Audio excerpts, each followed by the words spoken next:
everyone! So, andito na naman kami sa panibago nating episode. So, ngayon, ang topic natin is, ano nga ba ang life ng mga dropshippers? Ayan. So, before anything else, sa mga hindi pa nakakapanood at first time mapanood kami dito, so, ayan, magpakilala muna kami. I'm Tin. Mick.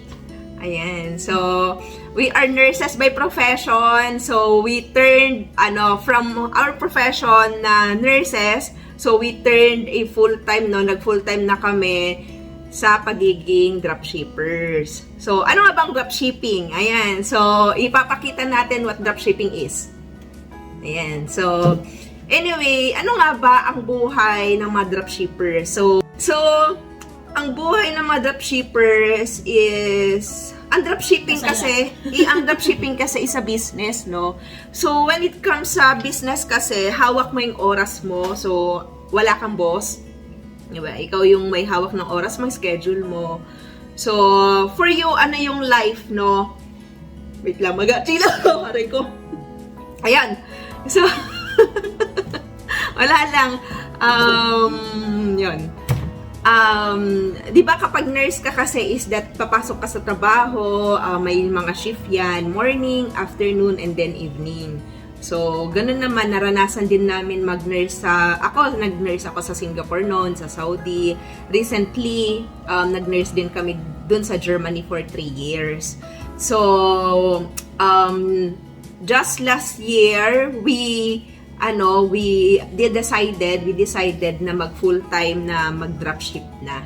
Okay? So, ito kasi yung part-time namin sa Germany noon for 3 years. Side hustle namin sa Germany. Then, eventually, yung business na to, okay, na full-time na namin because mas nahihigitan na niya yung sahod namin sa Germany. So, hindi na lang namin sasabihin, no? Kasi baka mamaya ma-ethics tayo. Ayan. So, disclaimer, okay? Walang overnight success.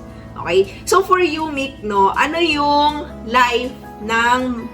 For you, ano yung changes ng life mo nung nung nurse ka, ngayon na dropshipper ka na? Ayun. It changed a lot talaga. Lalo sa mga routines. Siyempre, di ba, alam naman natin, pag nurse, nakastick ka sa schedule na binigay ng employer mo. So, yung changes ngayon, ayan, gumigising ako kung kailan ko gusto. Halos, actually, tanghali na ako magising. Then, I can do my own thing after that. Ang business naman, ginagawa lang namin siya ng mga pahapon na. Like what time? Usually, depende na naman sa schedule na gusto ko. Usually, may 4 p.m. ako onwards. Pero hindi yun tuloy-tuloy. Mga accumulated siguro 3 to 4 hours na business thing. So, ayun. Tapos, ang maganda, we can schedule or we can book travels, no, na walang hesitations, walang tatanungin na boss kung pwede bang mag-urlaub or mag-vacation ng ganitong day. So, yun yung isang magandang perks din ng pagiging full-time dropshipper. Yan, no? So, you can travel anytime and you can actually do your business anywhere din. Yun ang maganda pag online business. Kesa pag traditional. Ano bang traditional? Baka hindi nila alam ano yung traditional business. Like yung may mga, anong tawag dito? Yan, yung mga nandun sa labas. May mga milk tea shops, commercial buildings. Commercials, mga ganun. Ayun. Tapos, ang maganda, we have more time, of course, sa family bonding, which is hindi namin actually naranasan nung naging OFW kami, di ba? So, gano'n naman diba, pag OFW, talagang away from the family. So, ngayon, ayan, more time with them. So, ito din yung gusto namin talagang i-share sa mga OFW na we have this kind of opportunity, guys. Na, alam mo yun, pwede mong mahawakan yung oras mo, kasama pa yung family mo. And of course, may income. Ayan. Basta maganda yung feeling na you run your day, di ba? Di ba? So yun, and fulfilling talaga ang maging dropshipper. Kasi madami kang natutulungan. Alam mo yun? Ang ano lang namin, parang ang talk ko lang for example is maximum 1 hour, ganun lang. Tapos rest na naman, gagawin ang gusto mong gawin, tapos 30 minutes talk, tapos 1 hour na naman, ganun lang for a day. Hindi naman yung buong araw makikipag-usap sa or tutulong sa mga business partners natin. Ayan. So, ano pa ba? Yun. Ayun, so nabanggit nga kanina yung about yung sa routine. Okay, yung routine siguro routine ng whole day. Ano ba yung routine namin sa isang araw? Kaya 'di ba, pagising, ayan. So, syempre pagising natin, yan, kakapian. Hindi na mawala ang kape. Unless na lang kahapon, medyo nagma-migraine ako. So, nag-skip ako ng coffee talaga. So, first time yon.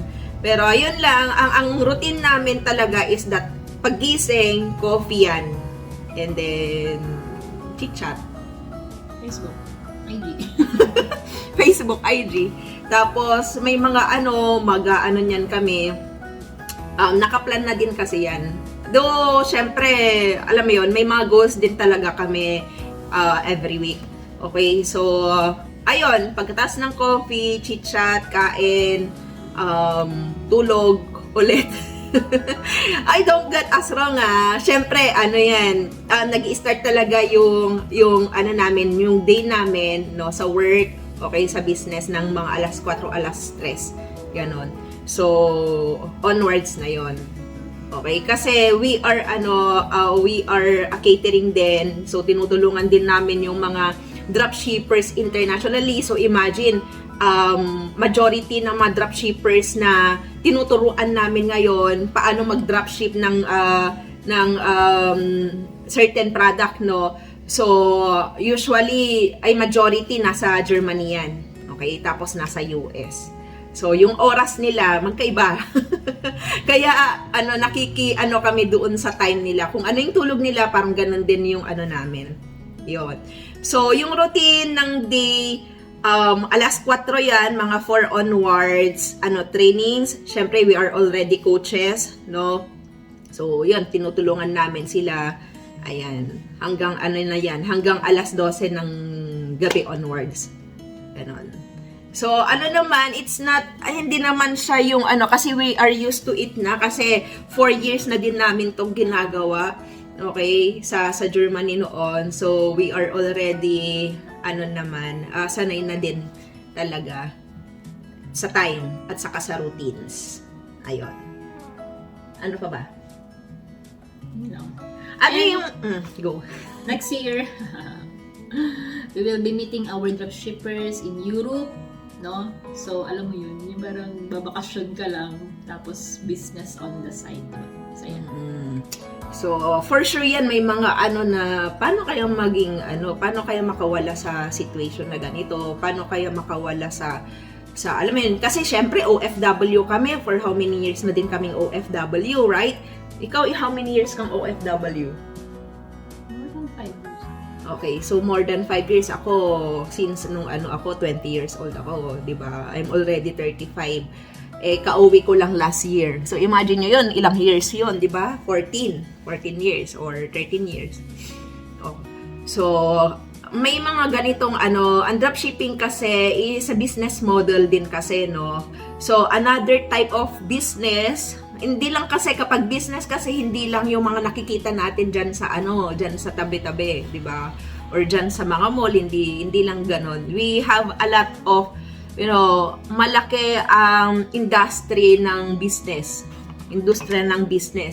So, ito isa sa mga business na makakapagbigay sa inyo ng passive income in the future. So, ayan, yan yung topic na pag-uusapan natin for the next for this coming days, okay, or weeks.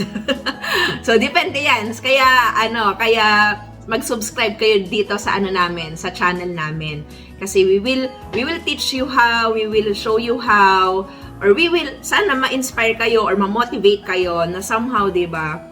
we got this thing. Okay? So, ano pa ba? Life of a dropshipper. For me, ang dropshipping talagang nag-change talaga ng buhay namin. Kasi, alam mo yun, yung parang ang mindset kasi namin nung nasa Germany kami, parang doon kami maninirahan, doon kami, alam mo yun, doon kami bibili ng bahay, ano pa ba? Mag-rent na doon. Mag-retire doon, as in, yun yung plan talaga, no? Pero, after 2 years, nagbabago din talaga ang mindset ng tao. Kaya, kung ano yung mindset mo ngayon, for sure, mag-iiba yung mindset mo kapag may mga instances na mangyayari sa'yo suddenly. Okay? May mga emergency na mangyayari, or mga, may mga ganong bagay. So, ayun, fast forward, yun, nag-change yung mindset, gusto namin mag-settle dito sa Philippines, napapagod na kami sa trabaho, sumasakit na yung likod namin, mga ganon. So, dumadating din talaga sa time na ma-fed up ka din sa mga boss, okay? Sa situation mo. So, shout out sa mga nagtatrabaho ng ilang years na you guys are superheroes, okay?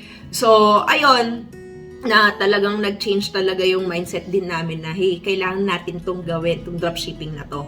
Because naintindihan namin that this business model will give you a passive income in the future. Okay? This is for the long term. Okay?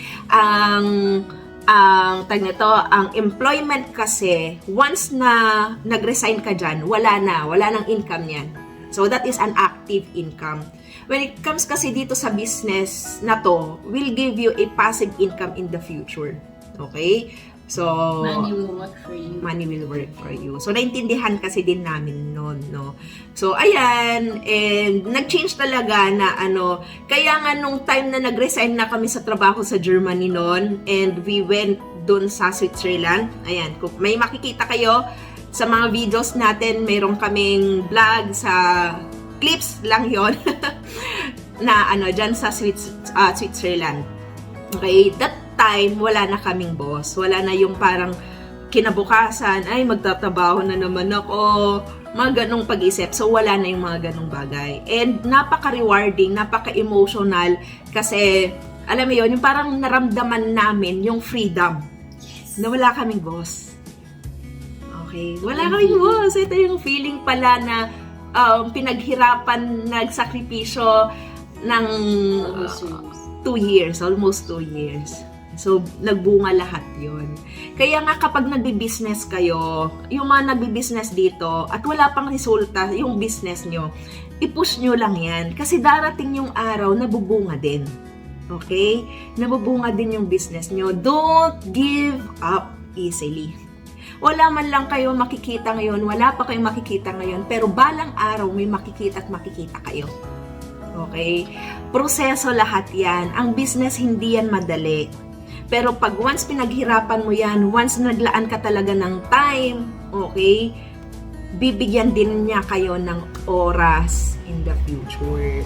Okay? Compare naman sa employment, for example, don't get me wrong, wala akong employment ha. Pero, ang kasi is that you will work and work and work and just, still plateau.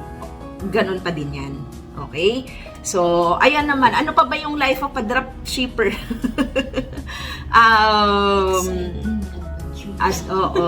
Like for example, for me, this coming weeks, hindi ko na lang exactly this coming week, so I will be outside the country. So sana hindi ako ma-hold.